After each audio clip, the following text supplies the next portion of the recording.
Hi everyone. It is Tuesday night. I'm posting a short video in week 7 just to serve as support to again the theoretical sort of angles which I had suggested to concentrate on if you're posting in week 7. So we already had covered 5 for week 6 and I'm covering 5 for week 7. Some of these we've seen before, but sometimes we've seen a different thread. So I just want to make sure that everyone has the same sort of basis in terms of theory to then embed their discussions with regards to technology serving again to meet that goal within the classroom and pedagogical objectives. So we have 5 this week: human rights approach, social model of disability, critical theory and critical pedagogy, theory of gamification, cognitive theories around neurodiversity. The first one we have talked a little bit about in the presentation that your peers made about assistive technology. I mentioned it a little bit in passing. I just want to clarify, and it's good to look at both of these in contrast. So human rights approach and the next one I'm going to talk about, the social model of disability. Both can sometimes get wrapped in the notion of inclusion because both obviously are seeking to address diversity, particularly with regards to disability and impairments, but they're very different if you look at them in terms of theory. Human rights approach is more of a legal approach, which doesn't challenge the notion of impairment or disability, but simply seeks to rectify inequities that are apparent in society. So really, if you look at the Charter of Rights, for example, it has a human rights, obviously, lens. And that's when we talk about human rights approach, that's what we talk about. It's not trying to deconstruct the notion of disability. It's simply taking a look at society and saying, we have discrimination, we have inequities. What do we need to do in terms of action, of retroactive action, to make sure that despite these inequities, people have equal access to the same things, particularly education, but also housing, employment, and all sorts of other situations. So it's at the heart again of the Charter of Rights.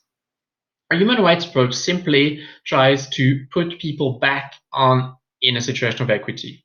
So it doesn't purport to actually give them equal context and situation. It's not trying to really look at deconstructing impairment and disability. It's just saying we have these inequalities that are due to inequities in life and discrimination that exists. What can we do legally to make sure that people are as little impaired, if you want, or set back by these inequities by providing them certain things. And in terms of disability and impairment, what we can provide them with are ways to be able to demonstrate, to access learning, first of all, and then to demonstrate their skills in ways that sort of rectify the imbalance that exists there.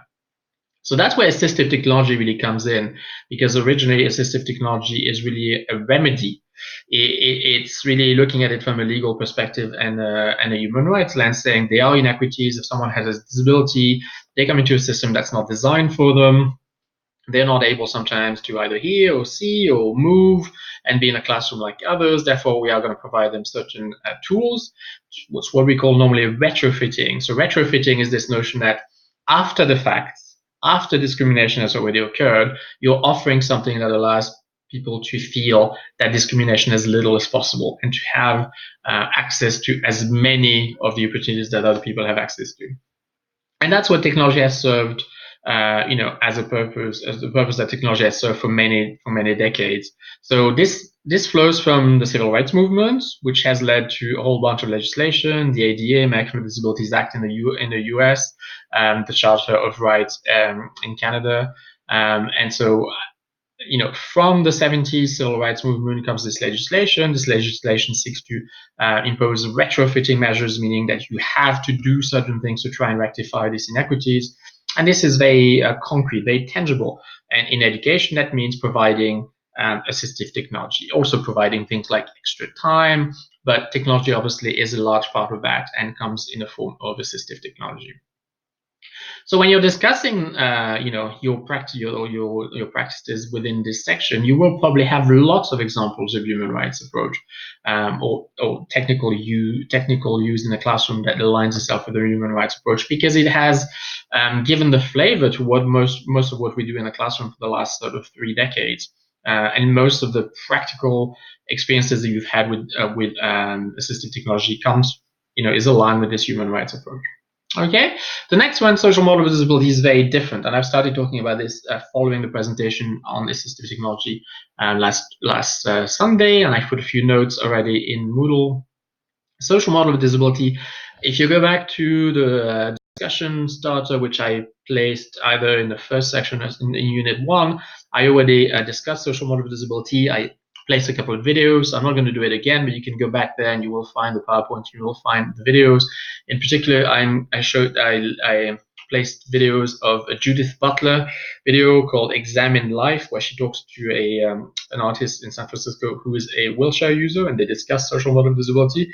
There's also sort of tongue-in-cheek little video from the UK, which sort of imagines a world where things are designed for people who have impairment and not for people who are able-bodied. It's sort of just tongue-in-cheek and really short, but it does sort of bring forward the notion of social model of disability really well.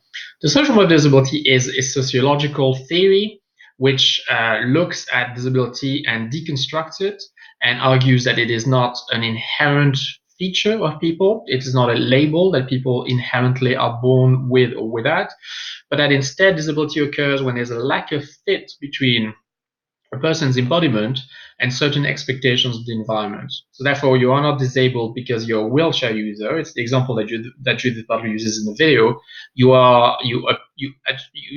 have an experience of disability when you're a wheelchair user and you live in a city that has no accessible transport, no curb cuts on the pavement, and that discriminates in its physical space. And then you are constantly, daily, sort of confronted with a feeling of disability or perception of disability. On the contrary, if you live in a city that is accessible, where public transport is accessible, where leisure is accessible, where access to work is a focus, it is likely that you may go many days without having a feeling of being disabled because you have the same access to things as other people do. So the social construct of social model of disability is very popular in the last 30 years. It sort of goes much further than a human rights approach because it's really saying it's not about retrofitting. That's a big difference. It's not about retrofitting.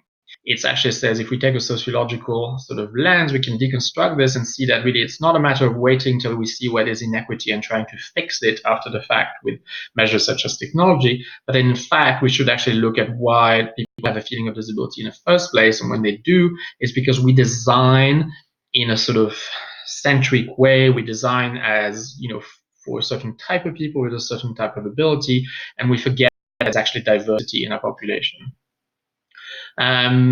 This is very popular. It's very difficult to explain this in about 10 minutes, but I'd be happy to talk more about it if some of you are interested.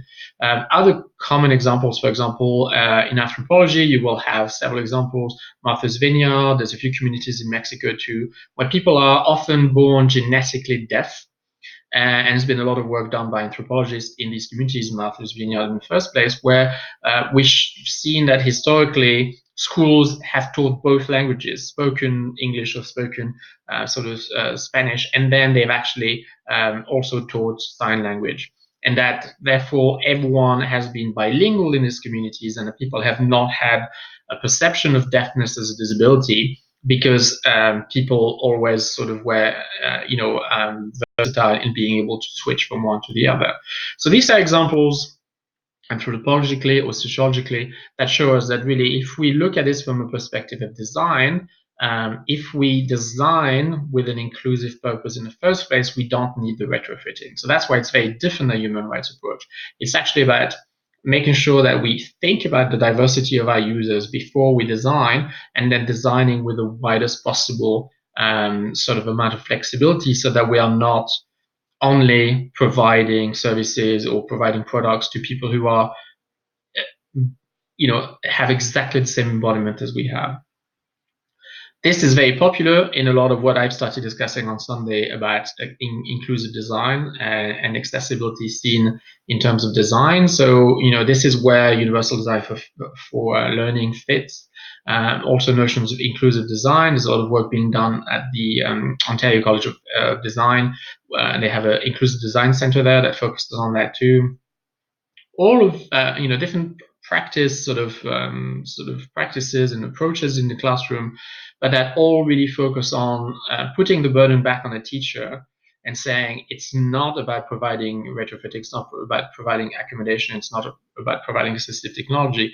It's actually about, as a teacher, realizing that we have a great diversity of learners in the classroom and designing a delivery in the classroom instruction, designing assessment in a very different way that has that flexibility embedded from the start, and then we don't need the retrofitting, we don't need the accommodation, we don't need the assistive technology. I think you've started seeing this when I raised the question on Sunday, is it even still worth calling it assistive technology if it's actually available to everyone and it's embedded in all of our software and our hardware every day? That is inclusive design. That's starting to align itself with social model disability in terms of theory. Okay. Again, go and watch the Judith Butler video that I've posted in Unit 1 if you're interested in this, and you will be able to explore further. Critical theory and critical pedagogy. This is an important chunk of theory. This is one that you're going to come across a lot as a master student, but one that maybe you don't come across often in practice. So it's something that you need to expose yourself to if you haven't. And if you have, that's great. You can carry on exploring further. So critical pedagogy takes its roots with a writer called Paulo Freire, who was Brazilian and wrote several books, but one which was published in 1970, which is called Pedagogy of the Oppressed. And then it has been built on and developed by many authors, and is still something that is developed as a body of literature now. But the term critical pedagogy was coined by Freire. What is it about? It has roots in critical theory, and I'll let you explore this critical theory in which is a wider body of work, which isn't just about education. Then it's about, applies to all sorts of fields, looking at employment, looking at leisure, looking at justice, looking at all dimensions of society. So it's wider in that sense. But critical pedagogy gets its roots in critical theory, and I'm going to try and summarize it for you in an easy way. It's set on a number of premises. The first one being that there are inequities all around us, and that the world and society functions on inequitable power dynamics. So power dynamics that are inherently unjust because there are people who are powerful and people who are not powerful. The people who are powerful are sort of a majority, and people who are not powerful are the minority who have no voice. Now, the notion of majority and minority very quickly doesn't mean, it's not a reference to numbers. It's a reference to privilege, it's a reference to status and position. Because the easiest example often used in critical theory is to say there are more women than men demographically, but women are still seen as not the majority in this discourse, because they have not so far and yet been able to achieve equal rights, and are still seen as having less privilege and less voice than male, in terms of, as we know, with the Me Too movement, in employment, in terms of salary, in terms of position and promotion in companies, etc.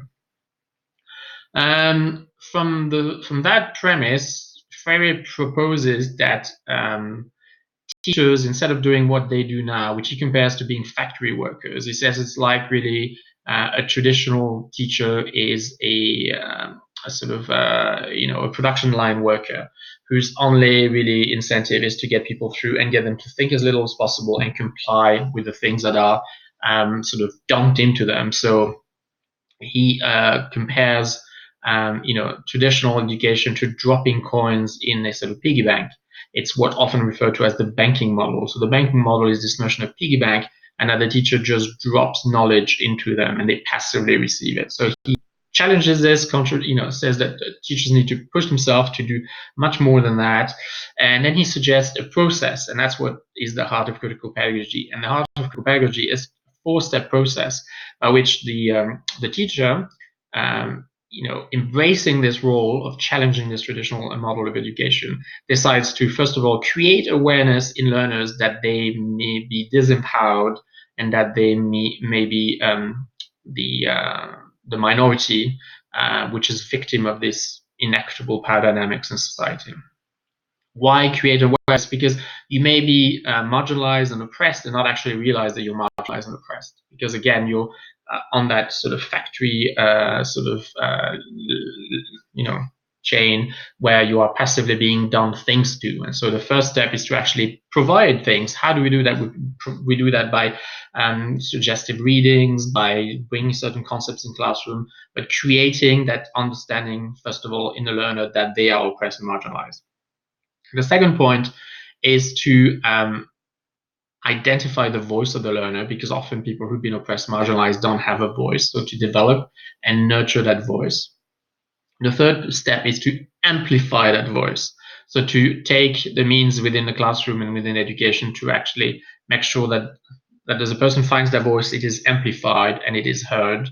And the fourth is to enable the learner to reach emancipation. So emancipation, freedom. So a freedom that can be physical or can be figurative in terms of breaking away from this traditional mold of education. And that's critical pedagogy. As you say, it's fairly bold. It has roots in Marxist theory. It really encourages teachers to rethink the whole purpose of education and to take an active stance in changing environments, in changing your school, but changing your society as well. I'm going to post a few things because it's probably the theory that you're less familiar with, but technology has been used widely within this field. Now, it's interesting because if you look at the reaction of critical theorists and critical pedagogues when the internet exploded in the year 2000, for about a decade there, people who wrote from that theoretical lens were extremely sort of ambivalent about technology and mostly scared and concerned that it would actually increase and serve as a tool for added oppression and added marginalization of minorities. And they coined the notion of digital divide. That actually comes directly from critical theory and critical pedagogy. And then interestingly, about 10 years in, most people writing in critical theory and critical pedagogy started spinning around and actually realizing that there was actually an enormous potential in technology, and that it could conceptually be used as a tool to oppress further, but in fact they were realizing that it was actually serving as a tool to emancipate, to do exactly what Freire suggests, and to actually create that sort of awakening moment in the classroom. So I'll post a few things, but there's definitely a lot that has been done around critical theory and critical pedagogy, maybe more in experimental settings, maybe more in more politicized setting. But it is something that we need to look at. So looking at technology use with marginalized minorities, so LGBTQ students, racialized students, immigrants, and in the US particularly illegal immigrants, with gender, and so with girls and women, especially when you look at the Me Too movement, that fits perfectly how technology has served suddenly as a weapon there to break conventional silence and to create a debate where there wasn't one before. So I think you're going to find a lot during the course if you think about it. And I know that you're encouraged to look at your own practice, but I think the point of a course like this is to make you look beyond your own practice as well, and so to explore some of what's been done. So I'm going to post a couple of things that I want you to look at, and maybe some of you have had some experience. I can think of two reflections when I've asked people to keep their comments in mind and bring them back when we talked about critical pedagogy. So you may want to expand further now if you would like to share with your colleagues. It would be interesting. Then we have two left. Theory of gamification. I'm not going into too much detail. If you're interested in gamification, it's a theory of its own. It's not just, I know people often associate gamification with technology. Actually, that as a theory has existed for a long time before technology came along. And if you look at schools that are really heavily into gamification, they use technology, but they don't overuse it either. They actually do a lot of gamification without technology. The point is not so much to, if you looked at gamification as a real sort of lens for pedagogy, it's not so much in terms of we have the technology, so we'll play with it. It's really about looking at the curriculum in terms of gamification. And it's very interesting gamification in intrinsic motivation. So if you go to Decky and from memory, Decky and Silan, I'll try and find a bit two authors that have really redefined the whole literature on intrinsic versus extrinsic motivation. Extrinsic, sorry, not easy for a second language speaker. Extrinsic motivation is basically all the motivation you gain from rewards. So whether monetary, pats on the backs, visibility, credibility, recognition from others, all of these things that you gain motivation, but from external stimuli. Intrinsic motivation are things that you do simply for yourself, for self-realization. So higher level goals that are your own and that actually do not involve other people offering you or giving you anything. So again, Decky, and I'll find that and I'll post it as a reference if you need to, but you'll find it fairly easily. Have looked at this dichotomy between extrinsic and intrinsic, and gamification really very early on focuses on intrinsic motivation. That's why it says gaming is interested in terms of learning, because they said look at the fun that people have when they game, when they do something for fun. It is the heart of intrinsic motivation. They do it for no other reason than simply to have fun and enjoy themselves. And the notion behind theory of gamification is to say, well, why, if we manage to take that intrinsic motivation and to shift it into learning, imagine what we could achieve.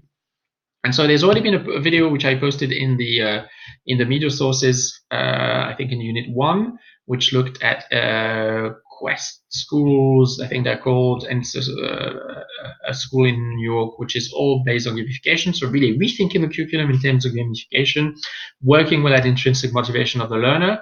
And then obviously technology has come into that and has enabled that sort of concept to explode, because we can game a lot, but then obviously technology enables us to do all sorts of added, extra dimensions to that process. Not too tough that, so I'm not going to explain too much. You'll find plenty if you'd like to look at that. And some of you have probably used theory of gamification in classroom. We haven't talked about Minecraft, for example, but it's an entire sort of curriculum that have been constructed around Minecraft. I'm sure some of you have had examples. Otherwise, I'll post a few things for you to explore as well. The last one, cognitive theories around neurodiversity. I have already posted in a reply to someone the Todd Rose TED Talk around myth of the average.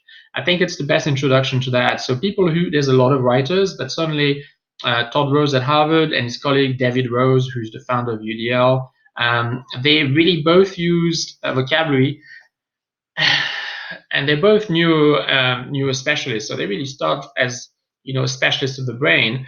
But their assertion is that learning is inherently diverse, not diverse simply in terms of Gardner's multiple intelligence, not the fact that there are different people out there who have different preferences in terms of learning, but they're saying that even within the same classroom, even within the same hour, even within the same act, as a learner, you are shifting roles and using different sort of roles, different stances, different parts of your brain.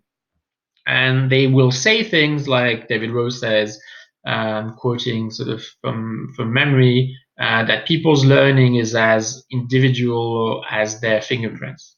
So this notion that really Garner got it wrong, that it's not just a sort of population diversity in terms of learning, but it's actually within each person there's that sort of complete spectrum of different skills, different sort of mindsets, different sort of parts of the brain. And both of these specialists say it's actually because we use different parts of the brains and we use it differently, and that's why our learning has to be constantly flexible, because there's no such thing as learning one way.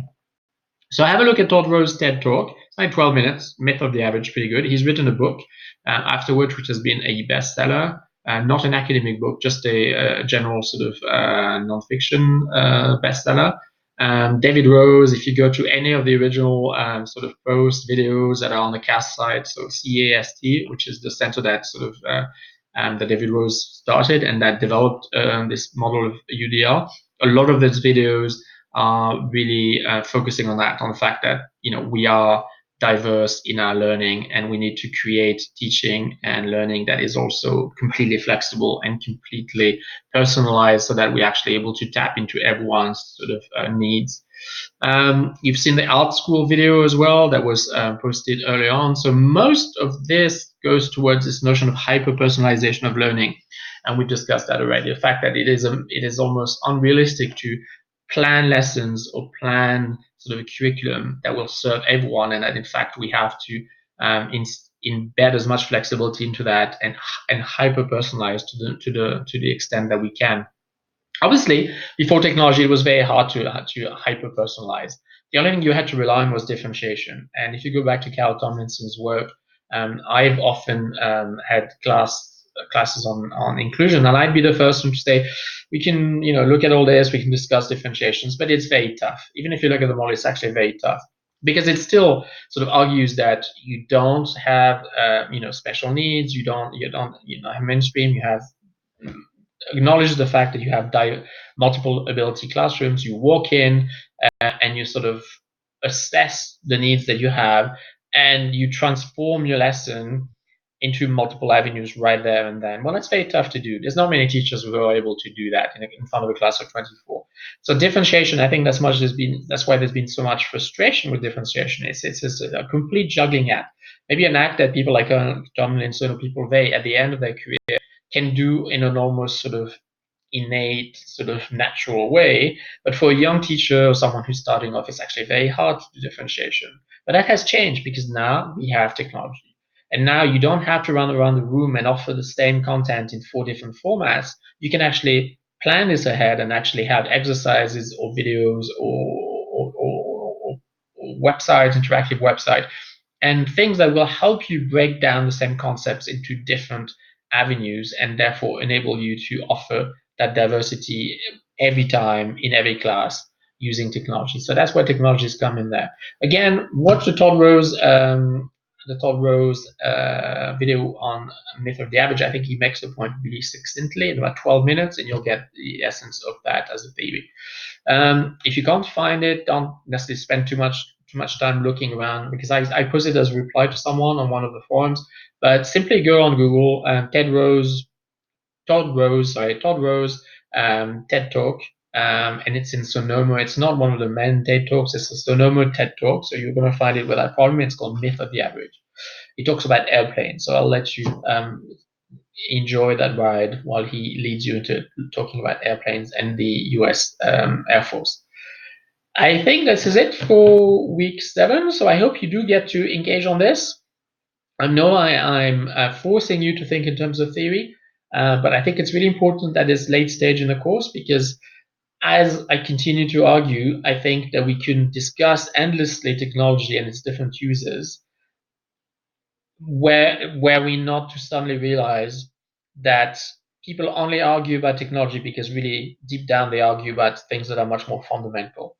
You will encounter teachers and leaders who have very sort of set views of the classroom and of pedagogy, and they align with one or two of these theoretical lenses. And it's because they align themselves so strongly with one of these theoretical lenses that they then choose technology for a specific purpose and use it in a specific way. And that means that they will then disagree with other people who use technology in a different way. It's not on the technological use they disagree, it's on the actual foundational theoretical positions that they have with regards to pedagogy.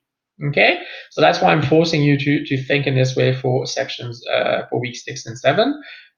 It doesn't matter if you post later or after, but I would encourage you to post during those 2 weeks, because it will enable you to dig into your practice, look at theory, and then match your reflection on technology in the classroom in respects to really what is your broader intent when it comes to teaching and learning or to pedagogy. I will stop there now. I've spoken far too long. I wish you a good night, and I will post a couple of things on critical pedagogy to get you thinking and to get you sort of exploring if you haven't already. So bye for now.